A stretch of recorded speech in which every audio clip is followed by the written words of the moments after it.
உண்மையிலேயே ராஜா மகாலட்சுமிங்கிற பேர் பொருத்தம்தான்.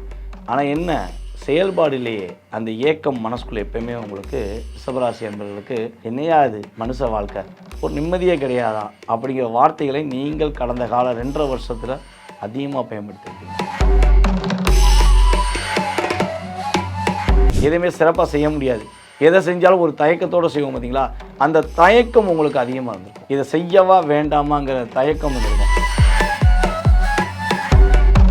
கிட்டத்தட்ட இந்த 1.5 வருஷம் மன அழுத்தம் அப்படின்னு ஃபஸ்ட்டு டாப் லிஸ்ட்டில் கொடுத்தா நீங்கள் கரெக்டாக 2வது இடத்துக்கு வந்துடுவீங்க. ரிஷபராசிக்காரங்களுக்கு மிகப்பெரிய மன அழுத்தம்,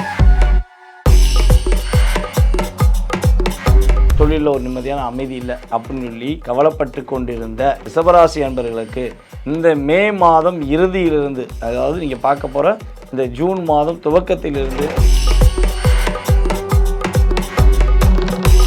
அதே போல் வேலை இழந்தவர்களுக்கு வேலை வாய்ப்பை கொடுக்கும்.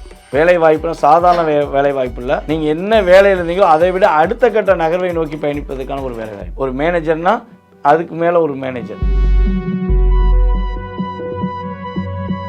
உங்களுக்கான காதல், உங்களை புரிந்து கொண்டு உங்கள் மீது அன்பு செலுத்தும் நபர் இந்த ஜூன் மாதத்துக்கு மேலே உங்களை தேடி வருவதற்கான வாய்ப்பு உண்டு.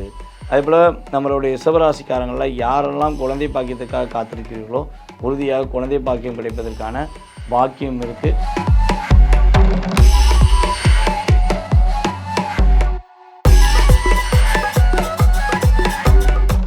சிரித்த முகத்துடன் எதையும் சிறப்பாக செய்ய துடிக்கும் அன்பான ரிஷபராசி அன்பர்களுக்கு, ரிஷபராசி அப்படின்னே கட்டாயமாக புன்னகை வந்துடும். ஏன் அந்த புன்னகை வரும் அப்படின்னா, சுக்கிரனுடைய ஆதிக்கம், சந்திரனுடைய ஆளுமை, இந்த ரெண்டுமே கலந்து தான் நம்மளுடைய ரிஷபராசி அன்பர்கள். சிரித்த முகத்துடனே எதையுமே செயல்படுத்துவீங்க. பல பிரச்சனைகள், பல போராட்டங்கள் உங்களுக்குள்ளே வந்தாலும் அதை வெளிப்படையாக நீங்கள் யார்ட்டையும் காட்டினது கிடையாது. ஏன்னா தன்னுடன் இருப்பவர்கள் அதை பார்த்து கொஞ்சம் கவலைப்பற்றக்கூடாதுங்கிறக்காண்டி தன்னுடைய கவலையை தனக்குள்ளேயே வச்சுக்கிட்டு போராடுற நபர் தான் நீங்கள். ஆனால் வெளி தோட்டத்தில் வந்து பார்த்தீங்கன்னா அவங்களெல்லாம் என்ன சொல்லுவாங்கன்னா, நீ என்னையா ராஜா, நீ என்னம்மா மகாலட்சுமி அப்படிம்பாங்க. உண்மையிலேயே ராஜா மகாலட்சுமிங்கிற பேர் பொருத்தம்தான். ஆனால் என்ன செயல்பாடிலேயே அந்த ஏக்கம் மனசுக்குள்ளே எப்பயுமே உங்களுக்கு ரிஷபராசி என்பவர்களுக்கு கடந்த காலங்களில் இருந்திருக்கும். கிட்டத்தட்ட 2.5 வருட காலமாக சனி பகவான் உங்களுடைய ராசிக்கு 10ஆம் இடத்துல அமர்ந்தவர் இப்போ என்ன பண்ணுறாருன்னா 11ஆம் இடத்துக்கு வந்திருக்கிறார். அதே போல் உங்களுடைய ராசியில் குரு பகவான் அமர்ந்தார். இப்போ குரு பயிற்சிக்கு அப்புறம் உங்களுடைய ராசிக்கு 2ஆம் இடத்துக்கு வந்திருக்கிறார். ஸோ கேது பகவான் வந்து பார்த்திங்கன்னா உங்களுடைய ராசிக்கு 5ஆம் இடத்துல இருந்தார், இப்போ 4ஆம் இடத்துக்கும். அதே போல் ராகு பகவான் வந்து 11லேருந்து 10க்கு மாறியிருக்கார். ஸோ இந்த இப்போ நம்ம பார்க்க போகிற விஷயம் என்ன, இந்த 2025 சனி பயிற்சியும் அதே போல் குரு பயிற்சியும் ராகு கேது பயிற்சி மூலமாக நம்மளுடைய ரிஷபராசி அன்பர்களுக்கு என்னென்ன மாற்றங்கள் ஏற்பட போகுது, கடந்த காலங்களில் நீங்கள் என்னென்ன கஷ்டங்கள்லாம் சந்திச்சிருப்பீங்க, அந்த சந்தித்த விதத்துடைய ஒரு செயல்பாடுகள் இனிமேலாவது மாற்றத்தை கொடுக்குமா அப்படிங்கிறத பற்றி பார்க்க போகிறோம். ஏன் கடந்த காலங்களில் நடந்த விஷயங்களை ஒரு ஷார்ட் அண்ட் ஸ்வீட்டாக ஒரு 4 நிமிடம் அல்லது ஒரு 3 நிமிடம் சொல்கிறோம்னா, நம்ம எடுக்கிற பலன்கள் உறுதியாக சிறப்பாக இருக்கா, ஸோ அதை வச்சு நம்ம எதிர்காலத்தை தெரிஞ்சுக்கிற முடியுமா அப்படிங்கிறக்காண்டி தான் நம்ம சொல்கிறது. ஸோ நம்ம வீடியோ ரெகுலராக பார்க்குறவங்களுக்கு இது புரியும். ஸோ புதுசாக பார்க்குறீங்கன்னா கட்டாயமாக ஃபுல்லாக பாருங்கள். ஏன்னா நான் உங்களுக்கு அப்படி நடக்கும் இப்படி நடக்கும்னு சொல்கிறது பெரிய விஷயம் கிடையாது. ஆனால் கடந்த காலங்களை என்னால் உங்களுக்கு சரியாக கோச்சார பலன்கள் ரீதியாக நிர்ணயம் பண்ண முடியும் என்று நம்பிக்கை கொடுத்துட்டேன்னா எதிர்காலமும் நல்லா இருக்கும்னு நம்பிக்கையில் நீங்கள் ஒரு ஃபாலோ பண்ணுவீங்க. அதுபோல் கொஞ்சம் கவனமாக இருக்குன்னு சொன்ன விஷயத்தையும் நீங்கள் கரெக்டாக கவனமாக பார்த்துக்கிருவீங்க. அதுக்காண்டி தான். ஓகே, இப்போ இந்த ரிஷபராசிக்கு சனி பகவான் ஃபஸ்ட்டு என்ன விஷயத்தை ஒரு செயல்படுத்த போகிறாருன்னா, அலைஞ்சு திரிஞ்சு எப்பா என்னால் முடியலையா, நானும் பல வேலையை பார்த்துட்டேன், அங்கிட்ட வேலை பார்த்துட்டேன், இங்கிட்ட வேலை பார்த்துட்டேன், அலைஞ்சு திரிஞ்சு வேலை பார்க்குறேன், ஆனால் என்னால் ஒரு நிலையான தன்மையில் இருக்க முடியல, ஒரு ஸ்டாண்டர்டாக ஒரு விஷயத்தை செய்ய முடியல அப்படிங்கிற வருத்தமும் கவலையும் உங்களுக்கு கடந்த 2.5 வருஷமாக இருந்திருக்கும். ஸோ அதே போல் பார்த்திங்கன்னா இன்னொரு விஷயம், ஒரு வண்டி வாகனங்கள் கூட வாங்கன்னு ஆசைப்பட்டு அந்த வண்டி வாகனம் வாங்கினாலும் அது ஓயாமல் பழுதாகிட்டே இருந்திருக்கும், அல்லது வீடு கட்டுவதற்கான முயற்சிகள் கெட்ட வரையும் போயிருக்கும். அதாவது ஒன்று இடம் வாங்கி போட்டிருப்பீங்க, வீடு கட்டுறதுக்கான பேஸ்மெண்ட்டெல்லாம் போட்டிருப்பீங்க, பாதியோடு இருக்கும். என்னையா அது இவ்வளோ தூரம் ஸ்டெப் எடுத்துகிட்டேன், கடைசி ஒன்றா வீடு கட்ட முடியலையே சொல்லி ஒரு 2.5 வருஷமாக சில பேர் உங்கள்கிட்ட சொல்லியிருப்பாங்க. அல்லது வீட்டிலையே இருக்க முடியலைங்க, என் வீட்டுக்குள்ளே போய் நான் நிம்மதியாக இருக்க முடியல, நான் என்ன தான் பாவம் பண்ணேன், நான் தான் வீடு கட்டினேன், ஏன் வீட்டுக்குள்ளே நான் ஏன் இருக்க முடியல அப்படிங்கிற கேள்வி கூட உங்களுக்கு சில நேரத்தில் இருந்திருக்கலாம். அதே போல் அம்மாவோட உடல் ஆரோக்கியத்துக்காக நிறையா வச்சுருப்பீங்க. ஆஸ்பத்திரி செலவு, விரைய செலவு, என்னையா இது மனுஷ வாழ்க்கை, ஒரு நிம்மதியே கிடையாதா அப்படிங்கிற வார்த்தைகளை நீங்கள் கடந்த கால 2.5 வருஷத்தில் அதிகமாக பயன்படுத்தியிருப்பீங்க. இதெல்லாம் உங்கள் லைஃப்பில் மிகப்பெரிய ஒரு தாக்கத்தை கொடுத்துருக்கும். அதே போல் உங்களை அன்பாக பாசமாக புரிஞ்சு உங்கள் கூட நடந்த உங்களுடைய கணவனாக இருக்கட்டும் அல்லது உங்களுடைய மனைவியாக இருக்கட்டும், இப்போ புரிதலே இல்லாமல் ஒரு கிட்டத்தட்ட பார்த்திங்கன்னா ஒரு 2.5 வருஷமாக நிறைய ரிஷபராசிக்காரங்க புரிதல் இல்லாத தன்மையில் விலகி இருக்கக்கூட ஒரு காலகட்டமாக இருந்திருக்கும். இந்த 2.5 வருஷத்தில் சனி பகவான் தன்னுடைய 7ஆம் பார்வை மூலமாக 2.5 வருஷமாக உங்களுடைய ராசிக்கு 7ஆம் இடத்தை பார்த்தாரு.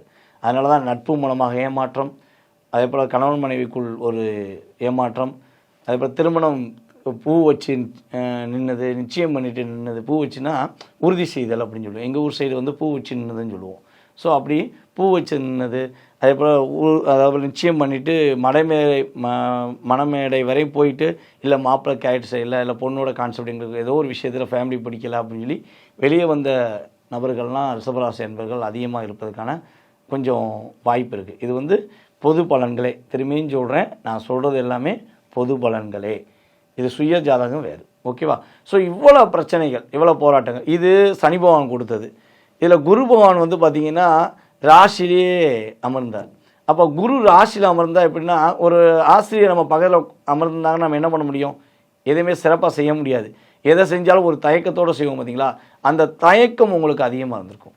இதை செய்யவா வேண்டாமாங்கிற தயக்கம் இருந்திருக்கும். ஸோ இன்னொரு விஷயம் இதில் செயல்படுத்தலாம். சனி பார்வை இருந்துச்சு, ஆனால் அந்த 1 வருஷமாக குரு பார்வை, ஒரு 2.5 வருஷம் நம்ம சனியோட பார்வையினால் உங்களுக்கு பிரச்சனைன்னு சொன்னோம். ஸோ இந்த 1 வருஷமாக ராசியில் குரு அமர்ந்து 7ஆம் இடத்தை பார்த்தாரு. ஸோ அந்த பார்வை மூலமாக என்ன ஆச்சுன்னா, சண்டை இருந்துச்சுங்க, நானே என் மனைவி பேசிக்கிற மாட்டோம், ஆனால் வீட்டுக்குள்ளே இருப்போம். இப்படி செய்கிறவங்களும் இருந்திருப்பாங்க. நான் என் வீட்டுக்காரர் வருவார், சாப்பிடுவார், அவருக்காட்டு போயிடுவார், நான் அவர்கிட்ட மனசு விட்டு பேச நினைப்பேன், பேச மாட்டார், ஆனால் ஒரே வீட்டுக்குள்ளே தான் இருக்கும். இந்த வார்த்தை ஒரு வருஷமாக கொஞ்சம் அதிகமான நபர்களுக்கு இருந்திருக்கும்.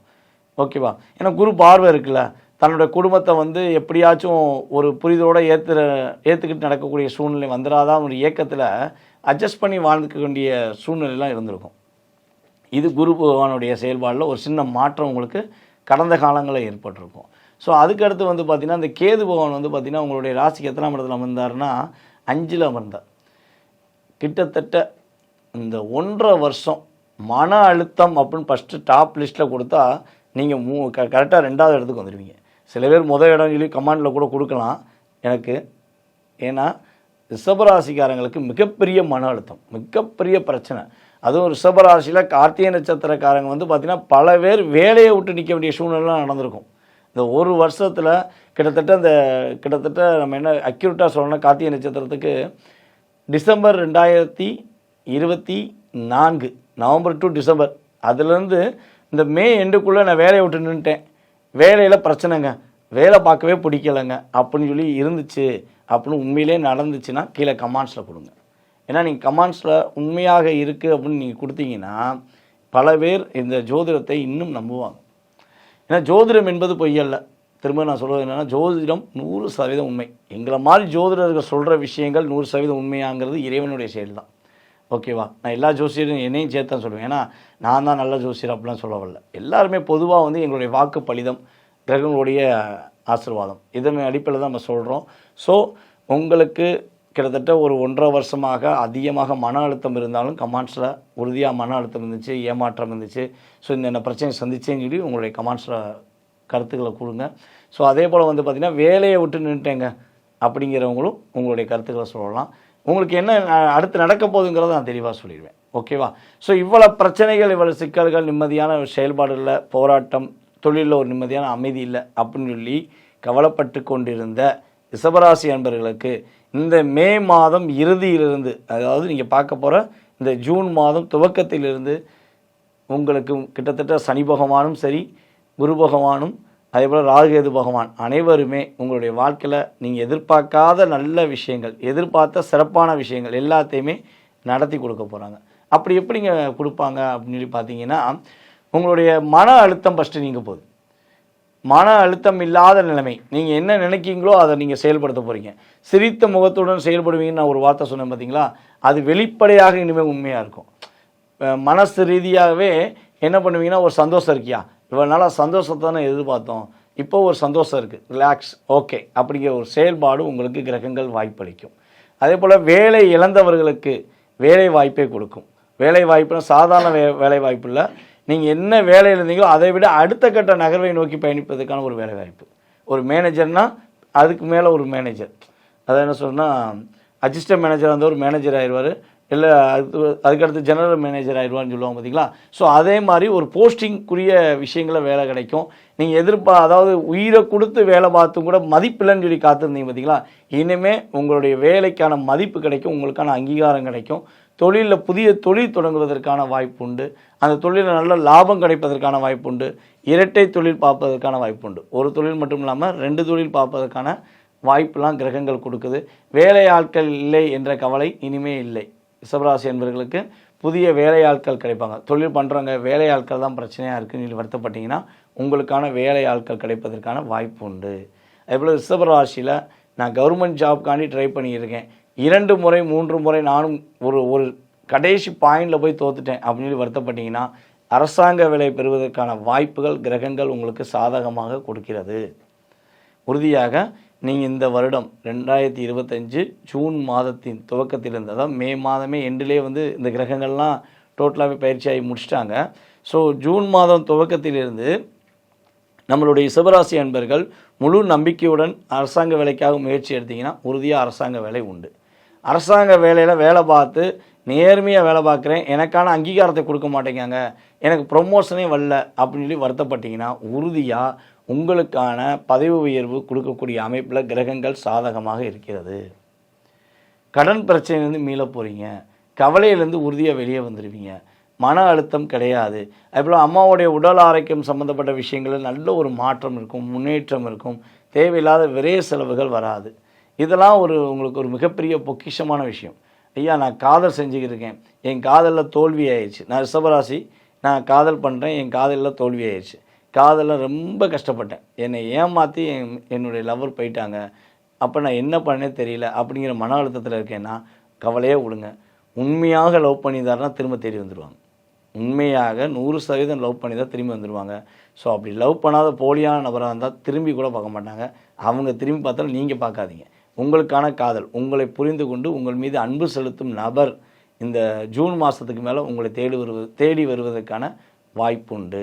அதேபோல் நம்மளுடைய ரிஷபராசிக்காரங்களில் யாரெல்லாம் குழந்தை பாக்கியத்துக்காக காத்திருக்கிறீர்களோ உறுதியாக குழந்தை பாக்கியம் கிடைப்பதற்கான பாக்கியம் இருக்குது. நீங்கள் இந்த ஒரு கிட்டத்தட்ட அந்த கிரகங்களுடைய பயிற்சிக்கு அப்புறம் நீங்கள் கவனமாக இருக்க வேண்டிய விஷயங்கள் என்னென்னு பார்த்தீங்கன்னா, நிதானமாக செயல்படுங்க. யாராவது உங்களை உசுப்பேற்றி விட்டு நீ அதை பண்ணிடு இதை பண்ணிடு உனக்கு அவ்வளோ லாபம் வந்துடும் இவ்வளோ லாபம் வந்துடும் சொல்லி சொன்னாங்கன்னா கண்டுக்கிறாங்க. ஏன்னா நீங்கள் அதை மைண்டுக்குள்ளே கொண்டு போயிட்டீங்கன்னா உங்களுடைய பொருளாதார விஷயங்களை லாக் பண்ணிட்டு போயிடுவாங்க, ஏமாற்றிட்டு போயிடுவாங்க. ஏன்னா சனி பகவான் உங்களுடைய ராசியை பார்க்காரு. அப்போ ஒரு நிதானம் தேவை, பொறுமை தேவை, கரெக்டான விஷயங்களை சிறப்பாக செய்யுங்க. யாரையும் நம்பி ஏமாற வேண்டாம். ஏன்னா ஏமாந்ததெல்லாம் போதும். ஏமாந்து எப்படா எனக்கு நல்லது நடக்கும்ங்கிற ஏக்கம் வந்துருச்சு பார்த்தீங்களா. நல்லது நடக்க போகிற விஷயங்களையும் காலகட்டங்களையும் ஏமாந்துடக்கூடாது. ஸோ அதனால் ஏமாற்றம் இல்லாத வாழ்க்கை இனிமேல் நடக்க போகுது. ஸோ கொஞ்சம் நிதானமாக செயல்படுங்க. அதுக்கடுத்தபடியாக பார்த்தீங்கன்னா உங்களுடைய ராசிக்கு 4ஆம் இடத்துல கேது உட்காந்துருக்காரு. ஸோ கேது 4ல் உட்காந்துருக்கா என்னென்னா ஆன்மீக பயணங்கள் சம்மந்தப்பட்ட விஷயங்களை நீங்கள் செயல்படுத்தலாம். உங்களுடைய அம்மா வழி குலதெய்வம் சொல்லி சொல்லுவோம். இப்போ எல்லாருமே பார்த்திங்கன்னா அப்பா வழி குலதெய்வத்தை தான் மெயினாக நம்ம கும்பிட்டுக்கிட்டு இருக்கோம். ஸோ இந்த 1.5 வருடம் உங்களுடைய தாயார் வழி குலதெய்வத்தையும் நீங்கள் போய் கும்பிடுங்க. உங்களுடைய அம்மா வழி குலதெய்வத்தையும் மனசார போய் வழிபாடு செஞ்சிங்கன்னா உறுதியாக நல்ல மாற்றங்கள் உண்டு. ஸோ இந்த கிரகங்களுடைய பயிற்சியில் உங்களுக்கு என்ன பெரிய ஒரு ஆசீர்வாதம் கிடைக்க போகுதுன்னா மதுரை மீனாட்சி அம்மனின் ஆசீர்வாதம் கிடைக்க போகுது. மதுரை மீனாட்சி அம்மனுடைய ஆசீர்வாதம் கிடைக்க போது.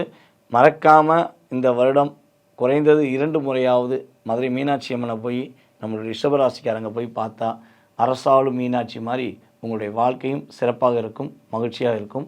ஸோ நம்ம இப்போ சொன்ன அத்தனை விஷயங்களும் பொது பலன்களே.